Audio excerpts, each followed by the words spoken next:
حسن بن صبا کی جنت، ایک ایسی جنت جس میں دنیا کی ہر آسائش موجود تھی۔ دودھ، شہد، صاف پانی کے چشمے، حوروں جیسی خوبصورت لڑکیاں، قدرتی حسن سے مالا مال جنت، ایک ایسی جنت جس کے رہنے والے حسن بن صبا کے ایک حکم سے خود کو مار ڈالتے۔ حسن بن صبا کون تھا؟ اس نے یہ جنت کیسے بنائی؟ کیسے اس کے ماننے والے ایک اشارے پر کسی کو بھی قتل کر دیا کرتے؟ یہ 11ویں صدی عیسوی کا زمانہ ہے۔ اسلام کی سربلندی کے لیے سلاطین سلجوق دل و جان سے کوششوں میں لگے ہوئے تھے۔ اس زمانے میں مشہور امام موافق کی درسگاہ نے عالمی شہرت پائی کیونکہ یہاں سے وقت کے عظیم لوگوں نے تعلیم حاصل کی۔ امام موافق کے مدرسے سے فارغ ہونے والے کئی لوگوں نے تاریخ میں اپنا نام پیدا کیا۔ اسی مدرسے سے 3 طالب علم کی دوستی قابل رشک سمجھی جاتی تھی، جن کا اٹھنا بیٹھنا، کھانا پینا سب کچھ ایک سا تھا۔ ان میں سے 2 کا نام ملتا جلتا تھا، ایک کا نام حسن توسی اور دوسرے کا نام حسن بن صبا تھا۔ تیسرے دوست کا نام عمر تھا، عمر جو بعد میں عمر خیام کے نام سے مشہور ہوا۔ اس نے اپنی علمی دھاک ایسی بٹھائی کہ لوگ آج تک اس کی علمی باتوں کو حوالے کے طور پر پیش کرتے ہیں۔ عمر خیام وقت کا بہترین شاعر بنا جس کی تحقیق سے آنے والے زمانے سیراب ہوتے رہے۔ حسن توسی، جنہیں تاریخ نظام الملک خواجہ حسن توسی کے نام سے جانتی ہے، اپنے علم کی وجہ سے سلجوقیہ سلطنت میں جگہ بنائی اور وزارت عظمیٰ کے عہدے تک پہنچے۔ سلاطین نے ہی انہیں نظام الملک کا خطاب دیا تھا اور سلطنت کا کوئی بھی کام ان کے مشورے کے بغیر نہیں ہوتا تھا۔ ان کا بنایا ہوا مدرسہ نظامیہ آج تک اپنی تاریخی حیثیت کے ساتھ موجود ہے۔ تیسرا کردار حسن بن صبا، جس نے نہ صرف تاریخ میں جگہ بنائی بلکہ اپنی ذہنی اور ابلیسی کمالات کی ایسی داستان رقم کی کہ آنے والی نسلیں بھی اس کا نام سن کر کانپتی رہیں۔ وہ کردار جو اپنے چند ساتھیوں کے ساتھ تھا مگر وقت کے بادشاہ بھی اس پر ہاتھ ڈالنے سے ڈرتے تھے۔ جو حکمران بھی اس کے خلاف کارروائی کی کوشش کرتا اسے بے دردی سے قتل کر دیا جاتا۔ حسن بن صبا شروع میں اسماعیلی فرقے سے تعلق رکھتا تھا اور ایک زمانے تک خود کو سنی ظاہر کرتا رہا، مگر بعد میں اس نے اپنے ہی نئے فرقے کی بنیاد رکھی اور خود کو خدا کا امام بنا دیا۔ اس نے ساری زندگی خود کو اہل اسلام ظاہر کیا اور اپنے ماننے والوں کو گمراہ کرتا رہا۔ ہپناٹزم کا باقاعدہ استعمال سب سے پہلے حسن بن صبا نے ہی کیا تھا۔ اس نے مشہور قلعہ الموت میں اپنی حکومت قائم کی اور یہی مشہور و بدنام زمانہ جنت تعمیر کی گئی، جہاں حسن بن صبا نے 35 برس تک حکمرانی کی اور 90 سال کی عمر میں تبھی موت مرا کیونکہ کسی کو اس کے قلعے کے قریب آنے کی جرأت نہ ہوتی۔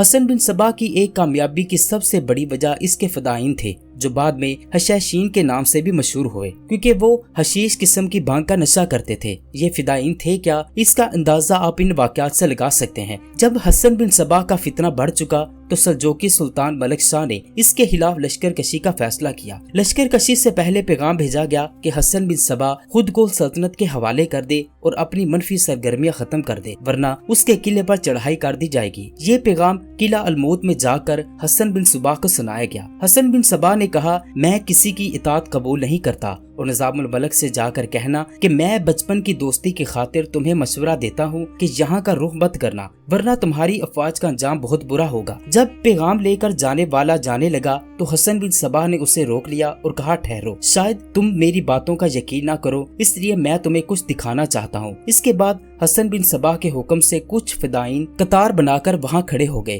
اس نے ایک فدائی کو بلا کر خنجر پکڑایا اور کہا، اسے اپنے سینے میں اتار لو۔ اس فدائی نے بلند آواز میں نعرہ لگایا، شیخ الجبل تیرے نام پر، اور خنجر اپنے دل میں اتار لیا۔ اس کے بعد ایک دوسرے فدائی کو بلا کر حکم دیا گیا کہ بلندی پر جا کر سر کے بل چھلانگ لگا دو۔ وہ خاموشی سے گیا، وہ چھت پر سے چھلانگ لگا دی اور اپنی گردن تڑوا بیٹھا۔ ایسے ہی ایک فدائی کو پانی میں ڈوبنے کو کہا گیا اور اس نے خوشی سے خود کو پانی کی تیز لہروں کے حوالے کر دیا۔ پیغام لے کر جانے والے نے سارے واقعات سلطان اور نظام الملک کو بتائے۔ نظام الملک خواجہ حسن توسی یہ سب سن کر جذبہ ایمانی کے غصے سے لبریز ہو گئے اور سلطان کو فوری لشکر کشی کا مشورہ دیا، جسے سلطان نے قبول کرتے ہوئے اپنی فوجوں کا رخ قلعہ الموت کی طرف کر لیا۔ حسن بن صبا نے جب یہ سنا تو مسکرایا اور کہا، حسن توسی کو قتل کر دو۔ بس اتنا ہی کہنا تھا اور خواجہ حسن توسی کو قتل کر دیا گیا اور وہ عظیم الشان لشکر راستے سے ہی واپس ہو لیا۔ بعد میں سلطان ملک شاہ کو بھی قتل کر دیا گیا۔ قتل کا طریقہ بڑا سادہ سا ہوتا تھا۔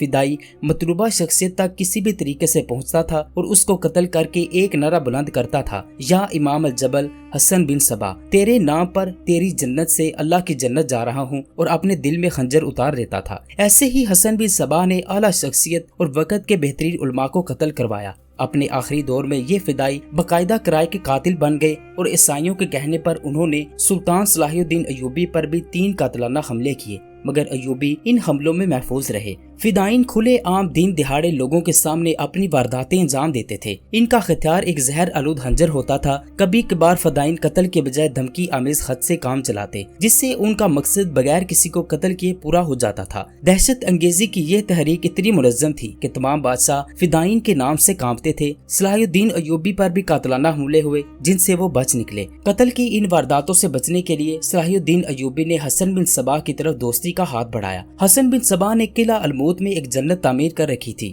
یہاں جنت کے تمام سامان پورا کرنے کی کوشش کی گئی تھی۔ دودھ، شہد، صاف پانی کے چشمے بنائے گئے۔ جنتی حوروں جیسی خوبصورت لڑکیاں دنیا بھر سے اکٹھی کر کے یہاں لائی گئیں۔ جہاں یہ جنت بنائی گئی وہ جگہ ویسے ہی قدرتی حسن سے مالا مال تھی۔ سرسبز و شاداب مناظر کسی بھی شخص کا دل موہ لینے کے لیے کافی تھے۔ حسن بن صباح کے فدائین حشیش کے نشے کے زیر اثر یہاں لائے جاتے۔ یہ ایسا نشہ ہوتا تھا کہ انسان ویسے ہی اپنے آپ کو جنت میں محسوس کرنے لگتا تھا۔ اس پر جب اس کو مصنوعی جنت کے نظاروں میں لڑکیوں کی دل فریب اداؤں کی نظر کیا جاتا تو وہ بالکل ہی مدہوش ہو جاتا۔ بات یہی ختم نہیں ہوتی، یہاں جو بھی لایا جاتا وہ کچی عمر میں لایا جاتا۔ حشیش کا نشہ جنت کے حسین نظاروں اور حوروں کے علاوہ ان پر ہپناٹزم کیا جاتا تھا، جس میں حسن بن صباح نے خاص مہارت حاصل کر رکھی تھی۔ 12 سے 17 سال تک کے یہ لڑکے جب عمر کی پختگی تک پہنچنے لگتے تو وہ ایسے ہی محسوس کرتے تھے جیسے وہ واقعی میں ہی جنت میں رہتے ہوں، اور اس کے بغیر ایک لمحہ جینا بھی ان کے لیے محال ہو گیا۔ ان سے کہا جاتا